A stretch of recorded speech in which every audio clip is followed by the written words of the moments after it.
bringing Israel to the world.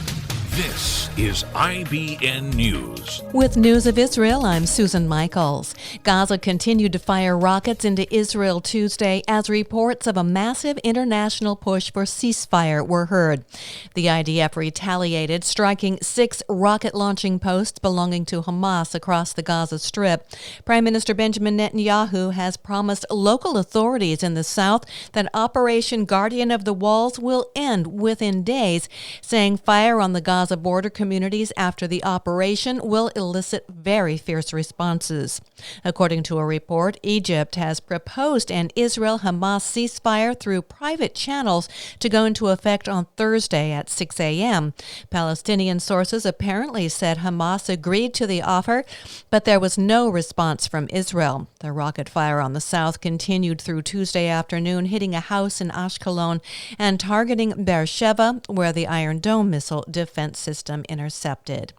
As the rockets continued Tuesday afternoon, at least 2 people were killed and 8 others wounded when a rocket made a direct hit on a packing plant in Moshav Awad in Eshkol Regional Council. All casualties were foreign workers from Thailand. Council head Gadi Yarkoni said the Moshav that was hit did not have bomb shelters. We have been demanding the government provide adequate protection for our residents who are under constant threat from Gaza. After a general strike and a day of rage were declared in the West Bank, and the PA's ruling Fatah faction called for confrontations with Israeli forces, 5,000 Palestinians marched from the Palestinian city of Ramallah toward the area around the neighboring settlement of Beit El. Palestinian rioters outside the West Bank city fired on 2 IDF soldiers, lightly wounding them as the confrontation developed.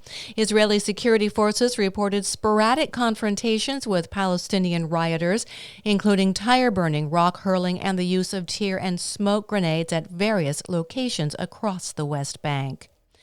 And amid the general strike, Arab workers across the country were told not to participate, with some even being unlawfully dismissed without a hearing.